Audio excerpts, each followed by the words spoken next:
নমস্কার বন্ধুরা, তোমাদেরকে স্বাগত জানিয়ে আজকের ভিডিওটা শুরু করছি। আর আজকের ভিডিওতে আলোচনা করতে চলেছি শনি ও মঙ্গলের অবস্থানের ফলে মেষ রাশির জাতক জাতিকাদের জীবনে কী ঘটতে চলেছে 20 জুন থেকে 26শে আগস্ট সময়ের মধ্যে।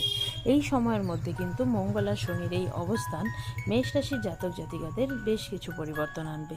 বিশেষ করে মঙ্গল যেহেতু হঠকারিতা বা মাথা গরম বা বলতে পারো হঠাৎ করে কোনো সিদ্ধান্ত নিতে অগ্রসর করাবে মেষ রাশির জাতক জাতিকাদের, সেক্ষেত্রে আবার শনি কিন্তু অনেকটাই ধীর স্থিরভাবে সঠিকভাবে ন্যায় বিচার করে কর্মফলদাতা। তো সেইভাবে যদি দেখতে যাও তাহলে কিন্তু এক্ষেত্রে বলতে হবে নিজের মাথা ঠান্ডা কিন্তু অবশ্যই রাখতে হবে, না হয় যে কোনো জায়গায় হঠকারী সিদ্ধান্ত নিয়ে নিতে পারো।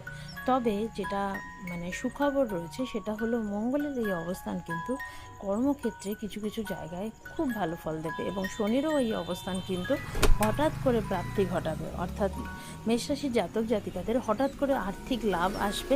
আবার মঙ্গলের অবস্থান কিন্তু সেই টাকাটাকে খরচ করানোর জন্য আবার হঠকারী সিদ্ধান্ত নেওয়াতে পারে।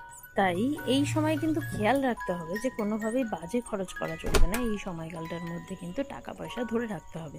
এবং দ্বিতীয় যেটা ভাবার বিষয় সেটা হলো যে এমনিতেই যেহেতু মেষরাশি জাতক জাতিকাদের 7.5 চলছে, তার উপরে আবার মঙ্গল আর শনির এই অবস্থান, এখানে কিন্তু পথ দুর্ঘটনা বা হঠাৎ করে কোথাও চোট খাওয়া ইত্যাদির সম্ভাবনা থাকবে। তো এই কদিন কিন্তু বিশেষ করেই রাস্তাঘাটে সাবধানে চলাফেরা করতে হবে, না হয় কিন্তু বিপদ আসতে পারে।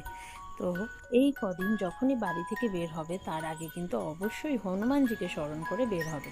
তাহলে আশা রাখবো হনুমানজির কৃপায় কোনো রকম সমস্যা হবে না। মন দিয়ে কিন্তু হনুমানজিকে ডেকে তবেই রাস্তায় বেরোবে এই কদিন।